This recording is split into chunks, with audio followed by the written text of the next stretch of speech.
Well, it was more or less an unofficial remake of The Green Death.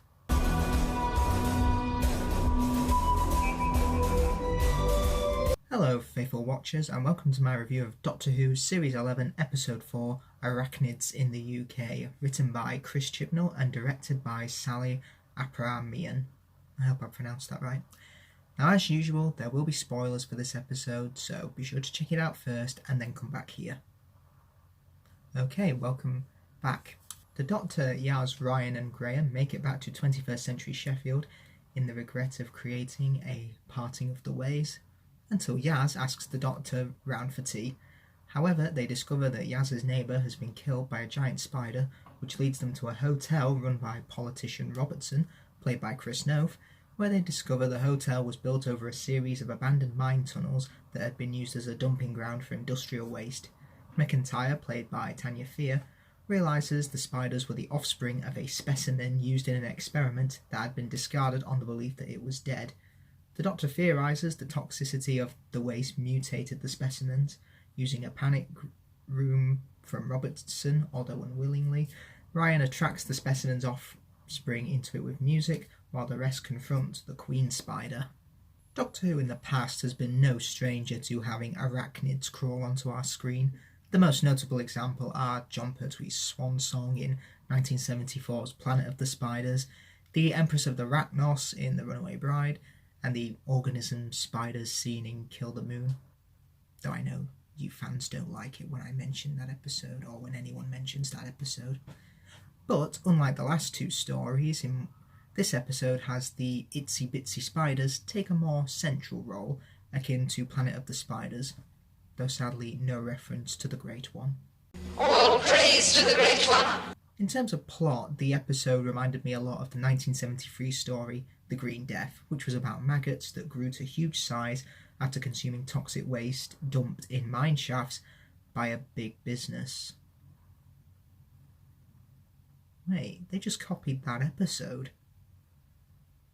Though here it's the same effect with the same message, that being big business is bad. Very bad. Luckily though, Arachnids in the UK once again proves to be another fun episode in Series 11's lineup. Well, not perfect, but in my opinion, still solid entertainment. Our TARDIS team this week continue to shine as we see them trying to readapt to their homes and family life again.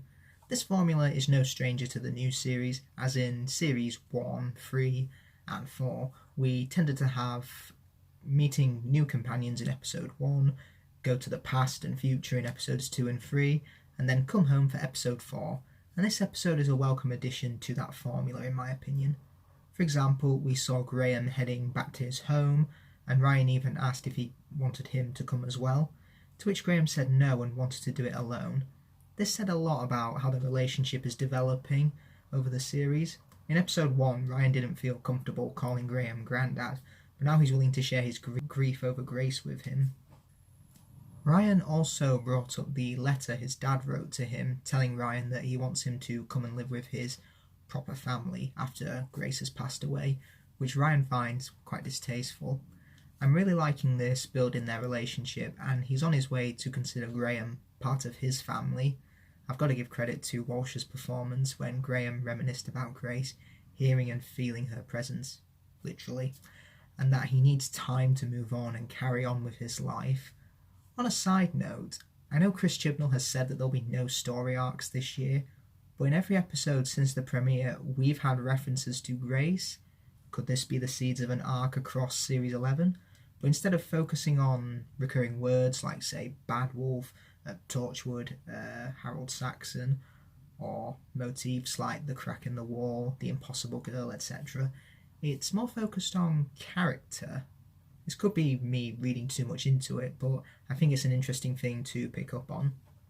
Yaz also continues to shine from last week as we met her family for the first time, and they're still driving her relatively bonkers. But what I found most interesting was that from her point of view, she's been gone for quite a long time and has received no messages. But obviously this is time travel and the TARDIS has only been gone for, half an hour? But nothing has changed with her family. They think her new mates are weird and they seem to kind of take her for granted a little, So it makes perfect sense for her to go back to the TARDIS for more travelling. She wants more than just having a family that drives her mad and takes her for granted a little bit. Plus, I'm noticing more hints at a romance between the Doctor and Yaz, which, me personally, I don't think that would be a step in the right direction, and I think it better if they remain friends. As a whole, they all got to work together as a team, trying to trap the spiders and formulating a plan that will work. Though my favourite moment that involved all of them was the she's in charge, bro. Says who? Says us. Jodie Whittaker again continues to shine as the Doctor and is really settling in well as the character. I loved her constant support for her companions, even telling Yaz's mum, "You made a great human being here." Though my Jodie Whittaker moment of the week was when she first met the spider that we saw. She used acetic acid to keep it at bay in case it attacked, but reassuring it that she wasn't going to hurt it, but the spider being large and abnormal is very abnormal, and she would get to the bottom of it no matter what. It shows her using her brains rather than brawn, and using everyday objects to keep it under control. It's such a doctorish thing to do in my opinion. I also have to give mention to her reaction of Robertson wanting to shoot the spiders. She's obviously against it, wanting to have the more humane approach. Now some think this is too anti-gun and anti-violence of the Doctor, but in my opinion the character should always look for the best solution and only consider violence, guns and genocide, which is a good name for a band, I should write that down, if there's no other way, like the ending to Remembrance of the Daleks. Those who've seen it will know what I mean. I also loved her sympathy to the Queen Spider that was just as scared. It was struggling to adapt to its new body, something the Doctor could relate to, as this was all new for her as well. In terms of the villainy, what I liked was that there was no straight up bad guy in this, and it was the simple corrupt mistakes of humanity that caused this. Now you could argue that Robertson was the villain, but I didn't see it that way, as he wasn't in league with the spiders or wasn't planning to take over the world with them, though he was planning to run for presidency against Donald Trump, which I found to be a bit on the nose for me. But I liked how he had similar qualities to Trump yet despised him. It's a nice dig at politicians. They want to destroy everything that their opponent stands for, but then they realise that they're just like them. Also, the spiders were more victims of toxic waste and just doing what any animal does and just wanting to survive. The real villain seemed to be humanity itself, and if anything, that should have been the villain of last week's episode. Chibnall, get it the right way round. In terms of its production values, the episode looked great. The atmosphere in the hotel was pretty strong and felt straight up out of a horror film. The spiders themselves looked pretty good. I'm not entirely arachnophobic myself, but even then they gave me the shivers and would definitely send those that are scared scurrying behind the sofa, hopefully. Sally Apramian directed the episode very well in my opinion. I loved some of the establishing shots of spider webs, something that would go unnoticed by the characters as they're small and hang in the corners, but she makes them look enormous and scary with a hint of what was to come, despite the Arachnids being in the title. But I hope it makes audience look at cobwebs and be reminded of the giant spiders, almost like the Weeping Angels have done for statues. If I had any nitpicks with this episode, it would probably be the scene where they used the music to trap the spiders in the panic room. On paper that's a good idea, I just didn't like the music they chose. The rap number just got on my nerves and kind of ruined the moment for me, but I think it fitted with Ryan's character. Furthermore, the episode did entertain me and keep my interest, but it didn't knock my socks off and wow me like episodes 1 and 3 did. But in fairness, a lot of fan reactions I've seen seem to like that traditional Doctor Who plot, and that's perfectly fine. Finally, the ending was quite rushed, with Robertson just literally showing up and shooting the Queen Spider. That was literally it. I mean, the Doctor told him off, but it was too rushed in my opinion.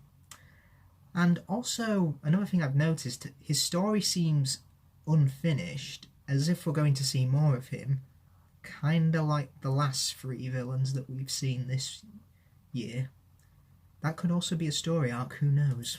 And now we're on to the section of what did you guys think? Now, I put out a tweet on Twitter asking people to tweet me their thoughts below on the episode, and here we are. Here's all the people that responded to that. Master Missy ASMR says, a weird mix of heartfelt moments and brain-dead stupid. Not necessarily a bad thing, but defo weird. Non-resolution was a major downer. Fell apart at the end for me. Overall, quite good fun, but would have preferred the creepiness of the first half to continue throughout. Yeah, that's a fair criticism. Again, I agree with you about the resolution. There wasn't really one. And, yeah, I wouldn't call it brain-dead stupid. If anything, it was just quite simple, to be honest. But, yeah, we both agree on the ending. And, yeah, we both agree that it was good fun, rather than, a big masterpiece. Yeah, thank you for your tweet. Darren says, think it was the most enjoyable episode of the season, though not necessarily the best. The hotel owner was a bit one note. Was it the same guy who played Nixon? I looked that up actually. It's not. I assume you mean the guy who played Nixon in Series 6. I've forgotten who plays him, but yeah, I don't think Chris Noth did not play Nixon in that episode. But overall, I really liked it. Yeah, I again agree with you there. A lot of people did seem to enjoy it a lot. They seem to enjoy it, but not say it's the best. And yeah, I was entertained by it, but I just don't think it's the best ever. It's fun Doctor Who, that's what it really was. But yeah, thank you for your tweet. And Dave Nightmare says, I loved the spiders, although they look nothing like the pictures I saw, and the Grace/Graham stuff, but the rest featured some clunky dialogue and acting, especially from the scientist and Chris Noth. Yeah, I don't know if the dialogue was that clunky. It was pretty basic, but I don't think it bothered me. The acting was pretty good, I think. Nothing spectacularly bad, but nothing spectacularly memorable either. And I don't think I saw the spiders in the pictures that you're saying. But yeah, I might check them out just to see what they did look like and if they looked any different to the ones on screen. But yeah, so that's all the people who responded. Thank you for replying. And again, if you want to have your tweets included in the review, just look out for the tweet me your thoughts below tweet that I put out at the end of every episode if I'm watching it live, and I'll include them in the review. So thank you everyone.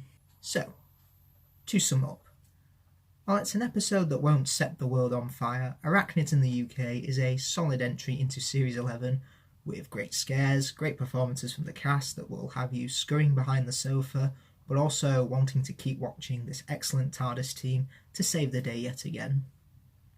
Well everyone, that's all from me. Be sure to like and share, let me know in the comments what you thought of the episode, and I'll see you all next time. Farewell.